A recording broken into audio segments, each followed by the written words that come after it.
அத்தியாயம் 8 பதம் 16. அறிவு.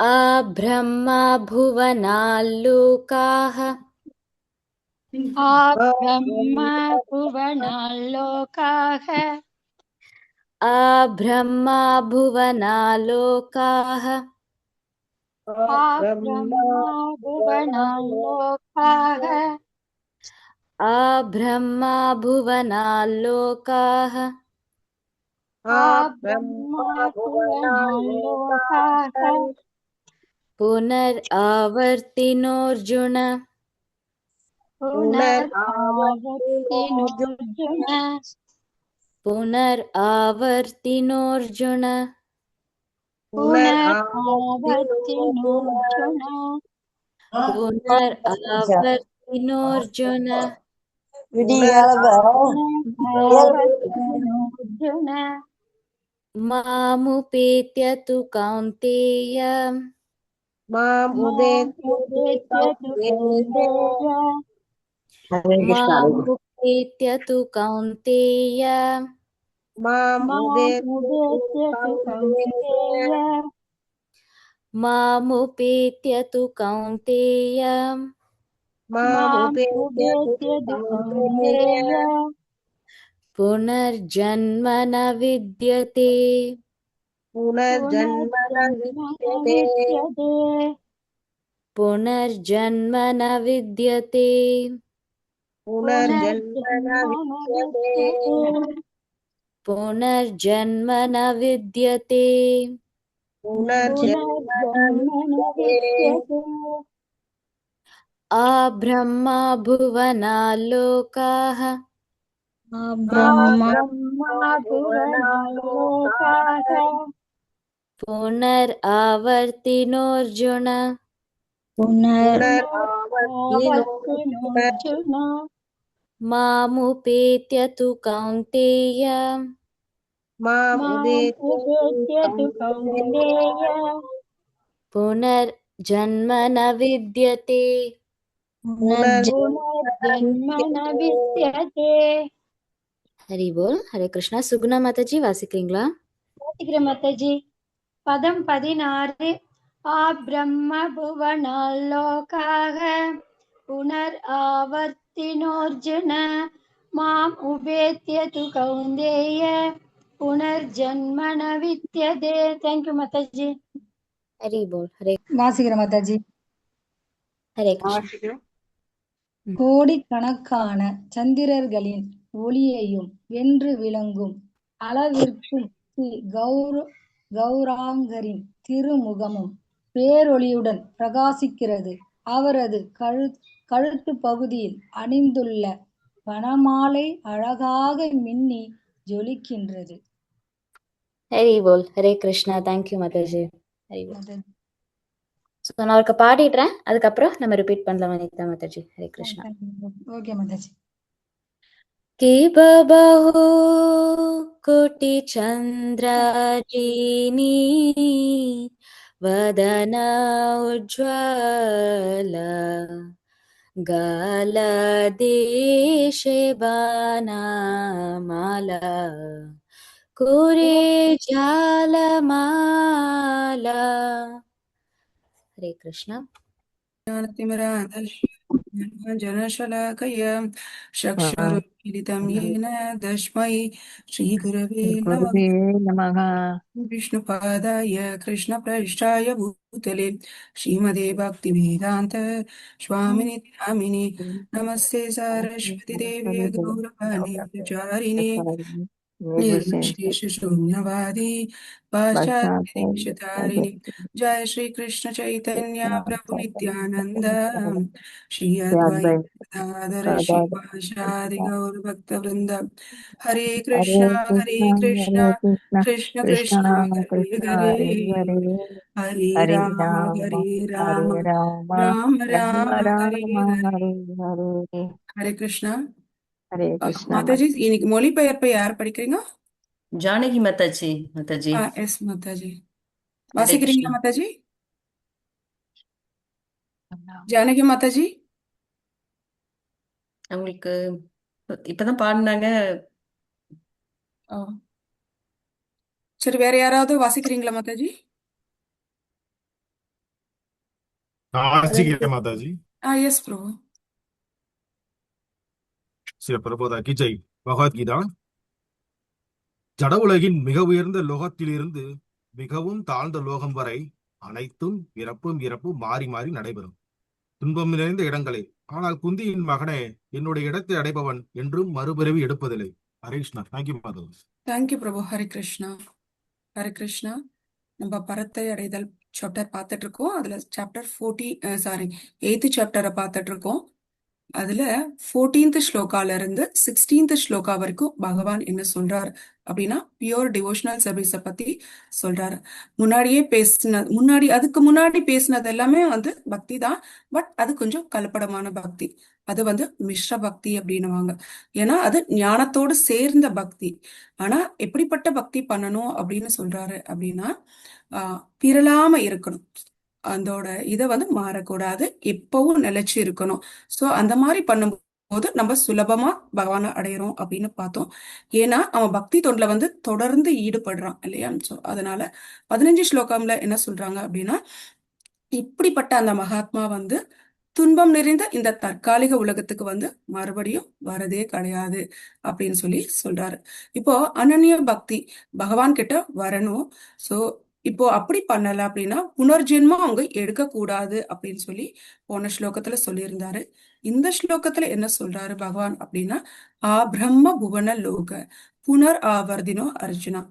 அர்ஜுனா, நீ எந்த உலகத்துல மிக உயர்ந்த லோகமான பிரம்ம லோகத்துக்கு நீ போனா கூட அங்கேயும் என்ன இருக்கு அப்படின்னா பிறப்பு இறப்பு முதுமை நோய் வந்து இருக்கு. ஸோ அதனால நீ என்ன பண்ணணும்னா மாம் உபேத்தியத்து கவுந்தேய புனர்ஜென்ம ந வித்யதே அப்படின்றாரு. ஸோ என்னுடைய உலகம் நீ அடைஞ்சிட்ட அப்படின்னா நீ திரும்ப மறுபிறவியே எடுக்க மாட்ட அப்படின்னு சொல்லி பகவான் சொல்றாரு. அனன்ய பக்தி பண்ணாம பகவான் லோகம் போகாதவங்களோட நிலை கதி என்ன அப்படின்னு சொல்லி பகவான் வந்து சொல்றாரு. ஏன்னா மற்ற சித்திகள் எல்லாமே வந்து பண்ணி அதுலயே அவங்க சாட்டிஸ்ஃபை ஆயிடுவாங்க. ஸோ பக்தி யோகம் பண்றதுக்கு அவங்களுக்கு வந்து விருப்பம் வந்து இருக்கா. ஸோ அதுக்கு போகவே மாட்டாங்க. அப்படி போகாதவங்களோட நிலை என்ன அப்படின்றதுதான் இந்த ஸ்லோகத்துல சொல்றாங்க. அவங்கவுங்க செஞ்ச அந்த யோகத்துக்கு பலனா அவங்க மேல் உலகங்களுக்கு வந்து போவாங்க. டோட்டலா வந்து 14 லோகங்கள் இருக்கு. அந்த 14 லோகங்கள் கீழே உள்ள 7 லோகங்கள் என்ன அப்படின்னா நரகங்கள். அதுதான் வந்து அத்தல வித்தல சுத்தல தலாத்தல ரசாத்தல மகாத்தல பாதாள அப்படின்னு 7 லோகங்கள். அதுக்கப்புறம் நம்ம இருக்கக்கூடிய பூர்லோகம், அதாவது பூலோகம் அப்படின்னு சொல்லக்கூடியது. அதுக்கு மேல இருக்கிறது என்ன அப்படின்னா புவர்லோகம், ஸ்வர்கலோகம், சொர்ணலோகம். ஜனலோகம், தபலோகம், பிரம்மலோகம் அப்படின்னு இருக்கு. ஸோ அந்த உயர்ந்த பிரம்மலோகம் வரைக்கும் போனா கூட அங்க இருந்து பாதாளம் வரைக்கும் எந்த லோகம் போனாலும் எல்லா இடத்துலயும் என்ன இருக்கு அப்படின்னா ஜென்மம் மிருத்யு ஜரா வியாதி வந்து அதாவது பிறப்பு இறப்பு முதுமை நோய் வந்து இருக்கதா செய்து சுகமும் துக்கமும் வந்து மாறி மாறி வந்துகிட்டே இருக்கு அப்படின்னு சொல்லி பகவான் சொல்றாரு. நம்ம நேற்று கிளாஸ்லயே பார்த்தோம். என்ன பார்த்தோம் அப்படின்னா இது வந்து இந்த உலகம் பௌதிக உலகம் எப்படிப்பட்டது அப்படின்னா துக்காலயம் அசாஸ்வதம், துன்பம் நிறைஞ்சது, தற்காலிகமானது அப்படின்னு பார்த்தோம். இப்போ நம்ம அதை எப்படி எடுத்துக்கலாம் அப்படின்னா இப்போ நம்ம ஒரு வெளிநாட்டுக்கு போறோம் அப்படின்னா அதுல விசா இருக்க வரைக்கும் நம்ம அங்க இருப்போம். அது முடிஞ்சிச்சுன்னா என்ன பண்ணுவோம்? அது எல்லாம் பேக் பண்ணிக்கிட்டு நம்ம வந்துருவோம் இல்லையா? ஸோ அந்த மாதிரி இப்போ ஃபார் எக்ஸாம்பிள் இன்னொரு எக்ஸாம்பிள் கூட சொல்லலாம். நம்ம பாக்கெட்லயோ அக்கௌண்ட்லயோ நிறைய மணி இருக்கு. நம்ம ஹோட்டல்ல ஸ்டே பண்ணணும் அப்படின்னு நினைக்கிறோம். ஹோட்டல்ல ஸ்டே பண்றோம். நல்லா இருந்து 1 மாசம் நல்லா ஜாலியா என்ஜாய் பண்ணிடுறோம். பண்ணி எல்லாம் முடிச்சதுக்கு அப்புறம் என்னன்னா பணம் எல்லாம் காலி ஆயிடுது. ஹோட்டலுக்கு பே பண்றதுக்கு பணம் இல்லை அப்படின்னா ஹோட்டல்ல நம்ம மறுபடியும் இருக்க முடியும். அடுத்த ஒரு நாள் கூட இருக்க முடியாது. என்ன பண்ணுவாங்க? ஹோட்டலை விட்டு வெளியில அனுப்பிடுவாங்க இல்லையா? ஸோ அந்த மாதிரி தான் புண்ணிய கர்மா இருக்க வரைக்கும் தான் இந்த சொர்க்கலோகத்துல இதெல்லாம் போயிட்டு நம்ம ஜாலியா வந்து இருப்போம். அந்த புண்ணிய கர்மா முடிஞ்ச உடனே அவங்க என்ன பண்ணுவாங்க அப்படின்னா எப்படி ஹோட்டல்ல இருந்து வெளியில அனுப்புவாங்களோ அந்த மாதிரி நம்மள வந்து இங்க தள்ளி விட்டுடுவாங்க. ஸோ அப்படிப்பட்ட அந்த லோகத்துல அந்த மாதிரியான அந்த லோகத்துல கூட என்ன இருக்கு? அந்த இதுல என்ன இருக்கு அப்படின்னா சொர்க்கலோகம் பிரம்மலோகம் அதுல கூட என்ன இருக்கு அப்படின்னா பிறப்பு இறப்பு முதுமை நோய் வந்து இருந்துட்டு இருக்கு. பட் என்ன அப்படின்னா அவங்களுக்கும் அதே பீரியட் தான், பட் அவங்க வந்து கொஞ்சம் இன்னும் எக்ஸ்ட்ரா டைம் இருக்க மாதிரி நமக்கு வந்து இருக்கும், நல்லா என்ஜாய் பண்ணுவோம். பட் ஆனா அங்கேயும் இதெல்லாம் வந்து இருக்கு. அப்போ பிரம்மலோகமே நம்ம போனா கூட, ஏன்னா பிரம்மலோகம் போகணும் அப்படின்னா பஞ்ச அக்னி யாகம் அப்படின்னு பண்ணணும். அப்படி பண்ணி நம்ம அங்க போனா கூட என்ன ஆகும் அப்படின்னா அங்க இருந்து பகவானுக்கு பக்தி சேவை பண்ணோம் அப்படின்னா நமக்கு முக்தி கிடைக்கும். ஈவன் பிரம்மலோகம் போனா கூட. இல்ல அப்படின்னா நம்ம மறுபடியும் இதே பௌதிக உலகத்துலதான் பிறவி எடுப்போம். ஏன்னா பிரம்மா கூட என்ன பண்றாரு அப்படின்னா அங்கிருந்தே வந்து அவர் வந்து பகவானுக்கு தான் சர்வீஸ் பண்ணிக்கிட்டு இருக்காரு. ஏன்னா பிரம்மாக்கு எப்படி முக்தி கிடைக்குது அப்படின்னா பகவானுக்கு வந்து டைரக்டா அவர் சர்வீஸ் பண்ணிட்டு இருக்காரு. ஏன்னா பகவான் வந்து பிரைமரி கிரியேட்டர், சர்கா அப்படின்னு சொல்லக்கூடியது. இவர் வந்து பிரம்மா வந்து செகண்டரி கிரியேட்டர். பகவான் படைச்ச அந்த சிருஷ்டியில உயிர்வாளியை வந்து பிரம்மா படைப்பார். அதனால இவர் செகண்டரி கிரியேட்டர், விசர்கா அப்படின்னு சொல்லி சொல்லுவாங்க. ஸோ அப்போ டைரக்டா பகவானுக்கு சேவை பண்ணக்கூடிய அந்த பிரம்மா கூட வந்து வாழ்நாள் முடிஞ்ச உடனே முக்தி அடைஞ்சிடுறாரு. ஏன்னா பகவானுக்கு சேவை பண்றதுனால. ஆச்சாரியார் என்ன சொல்றாங்க அப்படின்னா பலதேவ வித்யாபூஷர் என்ன சொல்றாரு அப்படின்னா இந்த சிருஷ்டியில பிரளயம் வரும். அப்ப நடக்கும்போது என்ன ஆகும் அப்படின்னா பிரம்மாவும் சரி அங்க இருக்கக்கூடிய அந்த பக்தர்களும் சரி எங்க போவாங்க அப்படின்னா முக்தி பெறுறாங்க. அவங்க எதனால அடையிறாங்கன்னா பகவானுக்கான சேவையை பண்றதுனால அவங்க அங்க இருந்து முக்தி அடையிறாங்க. இப்போ சொர்க்கலோகம் இந்திரனை எடுத்துப்போமே, அவங்க வந்து நிறைய சர்வீஸ் பண்றாங்க, ஆனா நிறைய தவறுகளும் பண்றாங்க. இப்போ தவறுகள் பண்ணா யாராவது ப்ரமோஷன் கொடுக்குவாங்களா? இப்போ அவங்களுக்கு வந்து முக்தி கிடைக்குமா? கிடைக்காது இல்லையா? அதை எப்படி ஒரு புரிஞ்சுக்கலாம் அப்படின்னா ஒரு டீச்சர் இருக்காங்க அப்படின்னு சொன்னா அந்த டீச்சர் வந்து கிளாஸ் எடுக்கிறாங்க, எல்லா ஸ்டூடெண்ட்ஸுமே ஃபெயில் அப்படின்னா பிரின்சிபல் வந்து அவங்களுக்கு அவார்டு கொடுப்பாங்களா? அவங்க என்ன பண்ணுவாங்க அப்படின்னா சஸ்பெண்ட் பண்ணுவாங்க, இல்லாட்டி வேற ஏதாவது நான் டீச்சிங் மாதிரி போட்டுடுவாங்க இல்லையா? ஸோ அந்த மாதிரி நம்ம அங்கிருந்து எந்த லோகம் போனாலும் சரி பகவானுக்கு பக்தி தொண்டு பண்ணணும். அப்படி இல்லை அப்படின்னு சொன்னா மறுபடியும் இங்கேதான் பிறப்பு இறப்பு சுழற்சியில நம்ம மாட்டிக்கிட்டு இருப்போம். ஸோ ஈவன் பிரம்மாவா இருந்தாலும் சரி இந்திரனா இருந்தாலும் சரி அவங்களுக்கு கேரண்டி எல்லாம் கிடையாது நம்ம உடனே முக்தி அடைஞ்சிருவோம், பகவான் லோகம் போயிடுவோம். அங்கிருந்து அவங்க சேவையை பண்ணணும். அப்பதான், ஏன்னா பகவானுடைய இன்ஸ்ட்ரக்ஷனை ஃபாலோ பண்ணும் போதுதான் வந்து நம்ம அங்க போவோம் அப்படின்றத நம்ம தெரிஞ்சுக்கிறோம். அதுக்கப்புறம் பகவான் என்ன சொல்றாரு, மாம் உபேத்தியத்து கௌந்தேய புனர்ஜென்ம நா வித்யதே அப்படின்னு சொல்றாரு. என்னுடைய லோகத்தை அடைஞ்சவங்களுக்கு மறுபிறவி அப்படின்றதே வந்து கிடையாது அப்படின்னு சொல்லி பகவான் வந்து சொல்றாரு. ஏன்னா பகவானுடைய லோகம் எப்படி இருக்கும் அப்படின்னா இந்த ஈரேழு எங்க இருக்கும் அப்படின்னா இந்த 14 லோகம். அதுக்கப்புறம் அந்த 14 லோகம் பாத்தியா பிரம்மலோகம் வரைக்கும் பார்த்தோம் இல்லையா? அதாவது பிரம்மலோகம் ஒரு சத்தியலோகம். அதுக்கப்புறம் என்ன இருக்குன்னா கைலாசம் இருக்கும். கைலாசத்துக்கு அப்புறம் என்ன இருக்கும் அப்படின்னா வைகுந்தா இருக்கும். அந்த வைகுந்தா அப்படின்னா என்னன்னா கவலைகள் இல்லாத இடம் தான் வைகுந்தா. அங்க வந்து பிறப்பு இருப்பு முதுமை நோய் இது எதுவுமே வந்து இருக்காது. 15.6 கூட சொல்றாங்க, நமக்கு வந்து வெளிச்சம் எங்க இருந்து கிடைக்குதுன்னா பகல் அப்படின்னா சூரியன் கிட்ட இருந்து கிடைக்குது, இரவுனா சந்திரன் கிட்ட இருந்து கிடைக்குது, அதுக்கப்புறம் நம்ம நெருப்புல இருந்து வெளிச்சம் கிடைக்குது, மின்சாரத்துக்கிட்ட இருந்து நமக்கு வெளிச்சம் கிடைக்கிறது. ஆனா பகவானுடைய லோகத்துல இது எதனாலையுமே வெளிச்சம் கிடைக்கல, அது வந்து சுய பிரகாசமா இருக்கான். ஏன்னா பகவானுடைய தேஜஸ் அதிலிருந்து ஒளியால அங்க வந்து வெளிச்சம் கிடைக்கிறது. அங்க வந்து சூரியனோ சந்திரனோ இல்ல வெப்பமோ மின்சாரமோ எதுவுமே தேவை கிடையாது. அப்படிப்பட்ட லோகம் தான் பகவானுடைய லோகம். வேதங்கள்ல கூட என்ன சொல்றாங்க அப்படின்னா நீங்க இருள்ல இருக்கீங்க, அதாவது நம்ம இப்ப பௌதீகத்துல இருக்கோம் இல்லையா, அத வந்து இருளோட சொல்றாங்க. இருள்ல இருக்கீங்க, சோ அதனால வெளிச்சத்தை நோக்கி வாங்க அப்படின்னு சொல்றாங்க. அதே மாதிரி அறியாமையில் இருக்கீங்க, அதனால ஞானத்தை நோக்கி வாங்க அப்படின்னு சொல்றாங்க. சோ மரணத்தை நோக்கி தானே நம்ம இருக்கோம், அதனால மரணமே இல்லாத அந்த லோகத்தை நோக்கி வாங்க அப்படின்னு சொல்லி சொல்றாங்க. சோ பகவானுடைய லோகம் அப்படி எப்படி இருக்குன்னா சுய பிரகாசம். சோ பகவானுடைய சரீரத்திலிருந்து வரக்கூடிய அந்த தேஜஸ் தான் அந்த பிரம்ம ஜோதி, அதுதான் பிரகாசிக்க கூடியது. அதே மாதிரி பகவானுடைய லோகம் எப்படி இருக்குன்னா சிந்தாமணி கல்லால வந்து அதெல்லாம் நிரப்பப்பட்டிருக்கான். அந்த சிந்தாமணி கல் வந்து பல டன் தங்கத்தை வந்து தரக்கூடியது அந்த சிந்தாமணி கல். அங்க மரங்கள்லாம் எப்படி இருக்கும் அப்படின்னா கற்பக விருட்சம் மாதிரி, சுரபி பசு, இதெல்லாம் என்ன பண்ணும் அப்படின்னா தேவை வேண்டியதை வந்து கொடுக்கக்கூடியதுதான் இதெல்லாம். அங்க பசி தாகம் இது எல்லாமே வந்து எதுவுமே வந்து இருக்காது. சோ இந்த மாதிரியான பகவானுடைய லோகம் போகணும் அப்படின்னா நம்ம என்ன பண்ணணும்னா விரலாம பக்தி பண்ணணும், எப்பவும் ரெகுலரா பண்ணணும். ஈவன் நம்ம ஒரு சாண்டிங் பண்றோம், அதை மட்டும்தான் இப்ப ஸ்டார்ட் பண்ணிருக்கோம் அப்படின்னா அதை கூட தொடர்ந்து பண்ணணும். இப்போ ஒரு ஏகாதசி விரதம் இருக்கும் அப்படின்னா அதையும் தொடர்ந்து இருக்கணும். ஒரு ஆரத்தி பண்றோம் அப்படின்னா அதையும் தொடர்ந்து இருக்கணும். சுத்தமா பண்ணணும். பிளஸ் அதை பஞ்சுவாலிட்டி. ஃபார் எக்ஸாம்பிள் இன்னைக்கு ஒரு 6 மணிக்கு ஆரத்தி பண்றோம் அப்படின்னா ரெகுலரா அந்த டைமை நம்ம வந்து ஃபாலோ பண்ணணும் அப்படின்றத நம்ம தெரிஞ்சுக்கிறோம். ஸோ பகவானுடைய லோகம் போகும்போது நமக்கு வந்து ஆன்மீக சரீரம் கிடைக்கிறது. அதே மாதிரி அவரோட சொரூபத்தை பொறுத்து தான். ஸோ இப்போ மரம் செடி கொடியா இருந்து பகவானுக்கு நம்ம சேவை பண்ணலாம் அங்க போயிட்டு. இல்ல அப்படின்னா ஒரு வேலைக்காரர் மாதிரி தாசிய பாவத்துல இருந்து நம்ம சேவை பண்ணலாம். இல்ல அப்படின்னா ஒரு நண்பர் பாவத்துல இருந்து சேவை பண்ணலாம். இல்லைன்னா பெற்றோர் பாவத்துல இருந்து சேவை பண்ணலாம். இல்லைன்னா காதலன் காதலி பாவத்துல இருந்து நம்ம சேவை பண்ணலாம். அதுதான் வந்து ஸோ அப்படிப்பட்ட பகவானோட லோகத்துல போய் நம்ம சேவை பண்ணணும். அதற்கு நம்ம என்ன பண்ணணும் அப்படின்னா பாவ புண்ணியத்திற்கு அப்பாற்பட்ட செயலை செய்யணும். அதற்கு அப்பாற்பட்ட செயல் எது அப்படின்னு சொன்னா அதுதான் வந்து பக்தி தொண்டு. அது யாருக்கு செய்யணும்? கிருஷ்ணருக்கு செய்யணும்.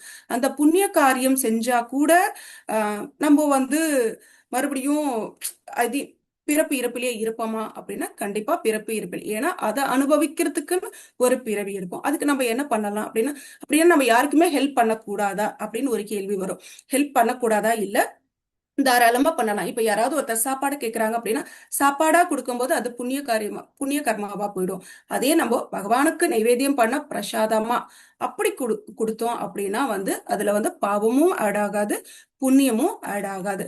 அது ரெண்டுமே சமமாகும் போதுதான் வந்து நம்ம பகவானுடைய லோகம் போக முடியும் அப்படின்றத நம்ம தெரிஞ்சுக்கிறோம். சோ நம்ம பண்ணக்கூடிய ஒவ்வொரு செயலும் எப்படி இருக்கணும் அப்படின்னா சம்சித்தி ஹரிதோஷனம், பகவானுடைய திருப்திக்காக இருக்கணும். பகவானை எப்படி திருப்திப்படுத்தணும் அந்த மாதிரி நம்மளோட ஒவ்வொரு செயலும் இருக்கணும் அப்படின்றத தெரிஞ்சுக்கிறோம். 14:18 கூட பகவான் எப்படி சொல்லியிருக்காரு அப்படின்னா சத்துவ குணத்துல இருக்கவங்க வந்து தன்னுடைய செயலை வந்து செஞ்சு மேல் உலகங்களுக்கு முன்னேற்றம் அடைகிறாங்க. ஆனா ரஜோகுணத்துல இருக்கவங்க என்ன பண்றாங்க அப்படின்னா அவங்களோட செயல்களை செஞ்சு என்ன பண்றாங்க, திரும்ப திரும்ப இந்த பௌதீகத்திலேயே தான் ஏதாவது ஒரு உடலை எடுத்து பிறந்துகிட்டு இருக்காங்க. அதே தமோ குணத்துல இருக்கவங்க என்ன பண்றாங்க அப்படின்னா கீழ்லோகமாக நரகலோகத்துக்கு போறாங்க அப்படின்னு சொல்லப்பட்டிருக்கு. சோ நம்ம எந்த லோகம் போனாலும் சரி அங்க வந்து என்ன இருக்கு அப்படின்னா பிரம்மலோகத்துல இருந்து பாதாள வரைக்கும் பிறப்பு இறப்பு முதுமை நோய் இருக்கு அப்படின்றத தெரிஞ்சுக்கலாம். இது எதுவுமே இல்லாத லோகமான பகவான் லோகம் நம்ம போறதுக்கு நம்மளோட கோலை வந்து செட் பண்ணிக்கணும் அப்படின்றத நம்ம தெரிஞ்சுக்கிறோம். நம்ம எங்க போனா திரும்ப வரமாட்டோமோ அங்க போகிறதுக்கான முயற்சியை வந்து நம்ம செய்யணும் அப்படின்றது இந்த ஸ்லோகத்துல இருந்து நம்ம தெரிஞ்சுக்கிறோம். அதுக்கு அடுத்தது வந்து பாகவதம்.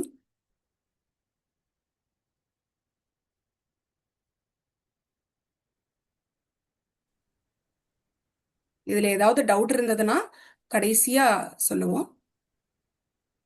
நாராயண நமஸ்கிருத்ய நரம் ஜைவ நரோத்தமம் தேவீம் சரஸ்வதி வியாசம் ததோ ஜெயம் திரயேத் நஷ்டப்ராயேஷு பத்ரேஷு நித்யம் பாகவத சேவயா भगवती उत्तम श्लोके भक्ति भवति नैष्टिकी मूकं करोति वाचालं पङ्गुं लङ्घयते गिरिं यत्कृपातमहं वन्दे श्रीगुरुं दीनतारिणं परमानन्दमाधवं श्रीचैतन्य ईश्वरम्। ॐ नमो भगवते वासुदेवाय, ॐ नमो भगवते वासुदेवाय, ॐ नमो भगवते वासुदेवाय। हरे कृष्णा। இப்போ அத்தியாயம் வந்து 86. ஏன்னா சுபத்திரைய வந்து கடத்தி செல்லப்படுறது பிளஸ் இன்னும் 2 நிகழ்ச்சி இது இருக்கு. அதுல பகவான் கிருஷ்ணர் வந்து ஸ்ருததேவர் அப்புறம் பகுலா வரை வந்து சந்திக்கிறாங்க. இந்த 3 இன்சிடென்ட்டும் வந்து இந்த பதத்துல இருக்கு. போன பதத்துல நம்ம என்ன பார்த்தோம் அப்படின்னா வசுதேவருக்கு வந்து ஆன்மீக உபதேசம், அதுக்கப்புறம் வந்து தேவகியோட இறந்த குழந்தைகள் வந்து அந்த 6 பேரை வந்து கிருஷ்ணரால மீட்கப்படுறத வந்து நம்ம நேத்திக்கு பார்த்தோம். இதுல வந்து என்னன்னா பரீட்சித் மகாராஜா சுகதேவ் கோஸ்வாமி கிட்ட கேள்வி கேட்கிறாரு. என்ன கேட்கிறாரு அப்படின்னா என்னுடைய தாத்தா எப்படி என்னுடைய பாட்டிய வந்து கடத்திட்டு போய் திருமணம் செஞ்சுக்கிட்டாங்க அப்படின்னு சொல்லி பரீட்சித் மகாராஜா கேட்கிறாரு. பரீட்சித் மகாராஜா யாரு அப்படின்னா அர்ஜுனனுக்கும் சுபத்திரைக்கும் பிறந்த பையனான அபிமன்யுக்கு பிறந்த பையன்தான் பரீட்சித் மகாராஜா அப்படின்றது தெரிஞ்சுக்கிறோம். பரீட்சித் மகாராஜா வந்து கேள்வி கேட்கிறாரு. சுகதேவ கோசாமி வந்து இப்போ பதில் சொல்றாரு. என்ன சொல்றாரு அப்படின்னா, உன்னுடைய தாத்தா வந்து அர்ஜுனன் நிறைய புண்ணிய ஸ்தலங்களுக்கு வந்து யாத்திரை போனாரு. அப்ப வந்து பிரபாக சேத்திரம் அப்படின்ற ஒரு சேத்திரத்துக்கு வந்து போய் சேர்ந்தாரு. அப்ப வந்து சுபத்திரைக்கு வந்து கல்யாண பேச்சுவார்த்தை நடந்துட்டு இருக்கு. இத வந்து பலராமர் இவங்க எல்லாம் பேசிக்கிறாங்க. இத வந்து கேள்விப்படுறாரு அர்ஜுனர். அதனால என்ன பண்றாரு அப்படின்னா, பலராமருக்கு என்ன அப்படின்னா துரியோதனனை ரொம்ப பிடிக்கும். ஏன்னா துரியோதனன் வந்து அவரோட ஸ்டூடெண்ட், பிளஸ் அவர் வந்து அந்த கதையில வந்து நல்ல திறமைசாலி. அதனால அவருக்கு ஒரு தனிப்பட்ட ஒரு கருணை பலராமருக்கு வந்து துரியோதனன் மேல. அதனால அவர் வந்து அவருக்கு கொடுக்கணும் அப்படின்னு டிசைட் பண்ணி வச்சிருக்காங்க. இதெல்லாம் கேள்விப்பட்டதுனால இவர் என்ன பண்றாரு அப்படின்னா, அர்ஜுனன் என்ன பண்றாரு அப்படின்னு சொன்னா, எப்படியாவது சுபத்திரைய வந்து மேரேஜ் பண்ணிக்கணும் அப்படின்னு நினைக்கிறாரு. அதனால வசுதேவருக்கு, ஆனா இந்த இதுல வந்து வசுதேவருக்கும் கிருஷ்ணருக்கும் வந்து விருப்பம் கிடையாது. துரியோதனனுக்கு சுபத்திரைய வந்து கொடுக்கறது வந்து விருப்பம் கிடையாது. ஆனாலும் இவர் வந்து இப்ப பிளான் பண்ணிட்டு இருக்காரு. அர்ஜுனன் என்ன பண்றாரு அப்படின்னா, அவர் வந்து அந்த யாத்திரை தானே போயிட்டு இருக்காரு, தீர்த்த யாத்திரை தானே போய்கிட்டு இருக்காரு. அப்போ வந்து இந்த போறதே எதுக்காகனா சுபத்ராவை மேரேஜ் பண்ணிக்கிற ஒரு பிளானுக்காக தான் போறாரு. இவர் அங்க என்ன வேஷத்துல இருக்காரு அப்படின்னா, ஒரு சன்னியாசி வேஷத்துல வந்து இருக்காரு. அந்த ஆக்சுவலி என்னன்னா, வைஷ்ணவ சன்னியாசிகள் வந்து திரிதண்டம் அப்படின்னு சொல்லி வச்சுட்டு இருப்பாங்க. ஸோ அந்த மாதிரி போட்டுட்டு இருக்காரு. மாயாவதிகள் வந்து ஒரு தண்டத்தை வச்சிருப்பாங்க. நம்மளோட வைஷ்ணவ சன்னியாசிகள் வந்து 3 தண்டம் சேர்ந்து திரிதண்டம் வச்சிருப்பாங்க. அது எதுக்காக வச்சிருக்காங்க அப்படின்னா, மனம், வாக்கு, செயல் எல்லாமே வந்து பகவானுக்கு, எல்லாத்தாலையும் நான் பகவானுக்கு சேவை செய்யணும் அப்படின்னு ஒரு ப்ராமிஸ் பண்ணியிருப்பாங்க. அதனால வச்சிட்டு இருப்பாங்க. ஸோ அவங்க என்ன பண்ணுவாங்கன்னா, நாடு முழுவதும் ஃபுல்லாவே வந்து சன்னியாசம் வந்து அந்த சன்னியாசிகள் வந்து பிரச்சாரம் செய்வாங்க. ஆனா அவங்க என்ன பண்ணுவாங்க அப்படின்னா, இந்த ஜூலைல இருந்து அக்டோபர் வரைக்கும் 4 மாசம் அந்த ரெய்னி சீசன் அப்போ வந்து வெளியில போக மாட்டாங்க. எங்க இருக்காங்களோ அங்கேயே வந்து அவங்க தங்கிடுவாங்க. அது வந்து சாதுர்மாசம் விரதம் அப்படின்னு சொல்லி சொல்லுவாங்க.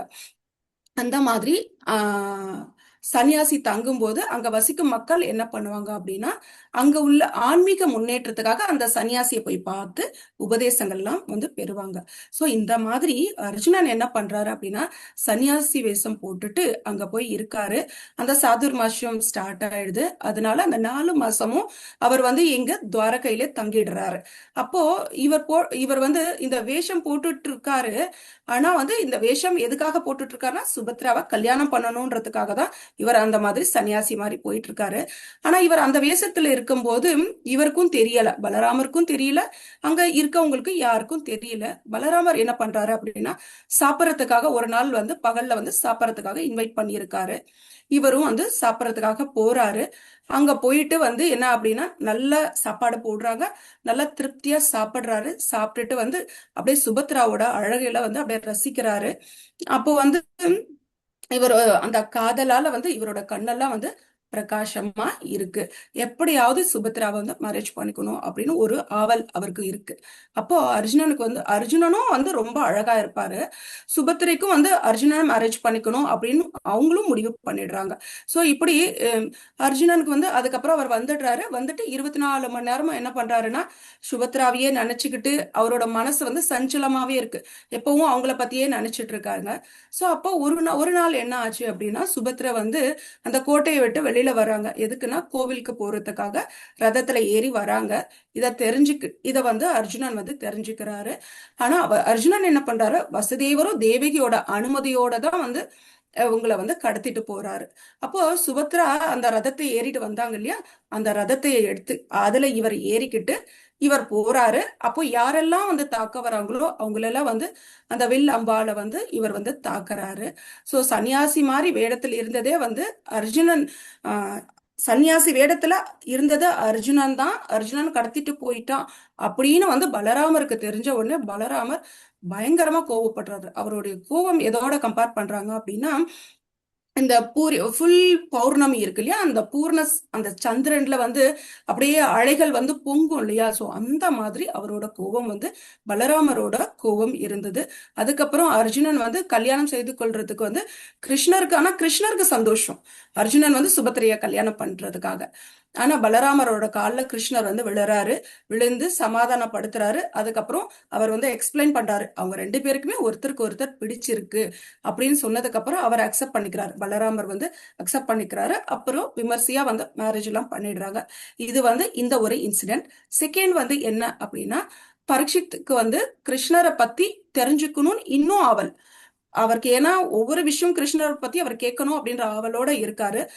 அப்போ சுகதேவ கோஸ்வாமி வந்து என்ன பண்றாரு, இன்னொரு விஷயத்த சொல்றாரு. என்ன சொல்றாரு அப்படின்னா, விதேதநாத்தோட தலைநகர் மிதிலைக்கு வந்து ஒரு கிரகஸ்தர் ஒரு பிராமணர் வசித்து இருக்காங்க. அங்க ஒரு கிரகஸ்த பிராமணர் வந்து வசிச்சிட்டு இருக்காங்க.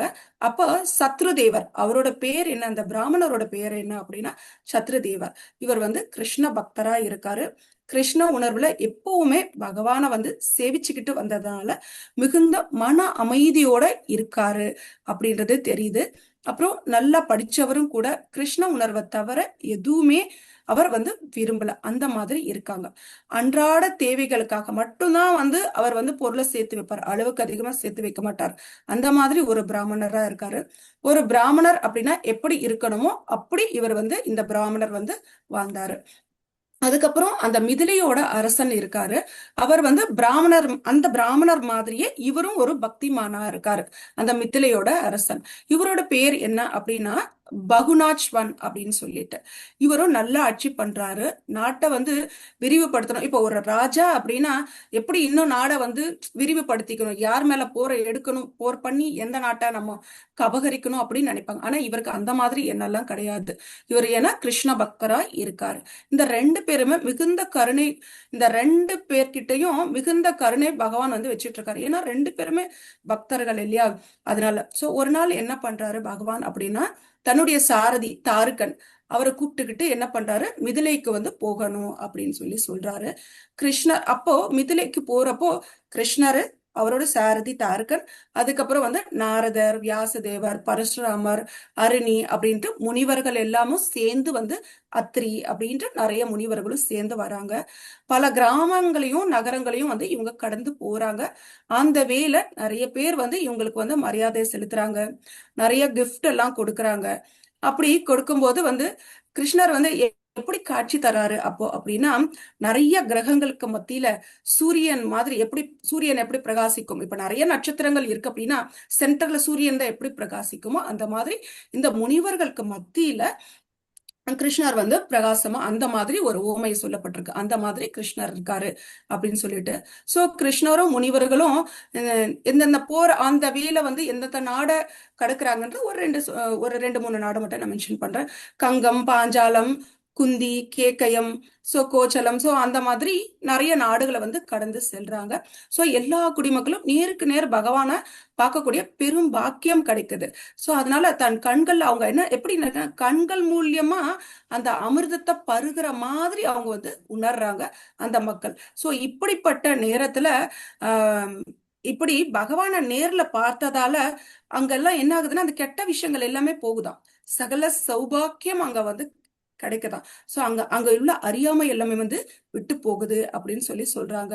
அந்த விதேத்த நாடு, அது எங்க போகணும்னு நினைச்சாங்களோ அந்த விதேத்த நாட்டுக்கு வந்துட்டாங்க, விதேக நாட்டுக்கு.